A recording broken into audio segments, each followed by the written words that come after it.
আব্বা হ্যাঁ এই জায়গা জমি এগুলা কার? এটা তো দাদার মরার পরে এখন আমার হয়ে গেছে।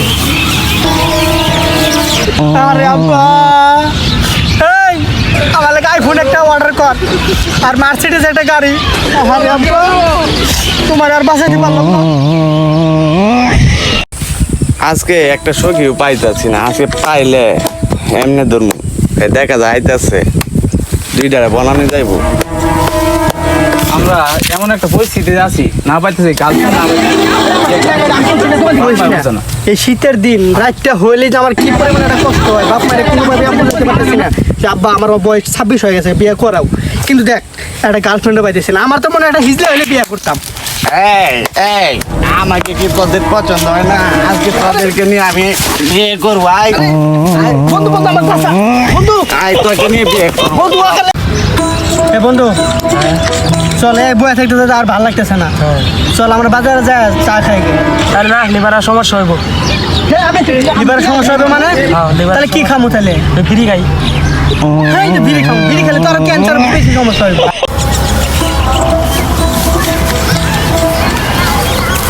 আব্বা হ্যাঁ আপনারা খালি কামই করেন, শীতকাল আয় পড়ছে, আপনি আমার একটা ব্যবস্থা যদি করে দিতেন। কালকা বাজার একটা জাম্পার কিনে নিয়ে দিই বলে। দূর জাম্পার দিকে আমার যে বউ লাগবো, বউয়ের কথা কিন্তু আপনার খেয়াল আছে। এই আমি সংসারে থাকবোই না।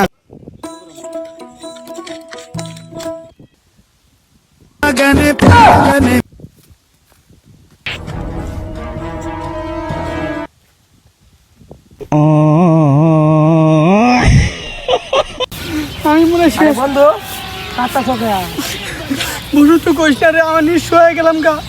আমি মনে একবার ফকির হয়ে গেলাম গা। কি হয়েছে? আমি পথের ভিখারি হয়ে গেলাম গা। কে বন্ধু? আমার বংশ একবার নির্বংশ হয়ে গেল গা বন্ধু। কে রে বন্ধু? তুই জানোস না আমার 5টা ডে হারায় গেছে গা বন্ধু। আমি সকল থেকে খুঁজতেছি বন্ধু। বাবুনের মাল আমি একবার নিঃস্ব একবারে ফকির।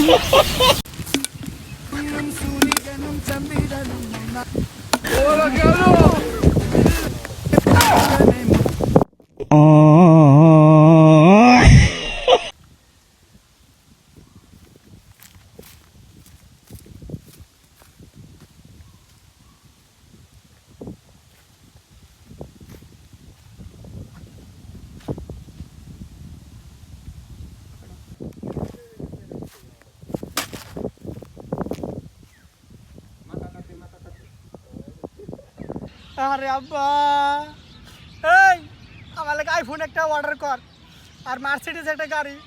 আরে আব্বা তোমার আর বাঁচাইতে পারলাম না।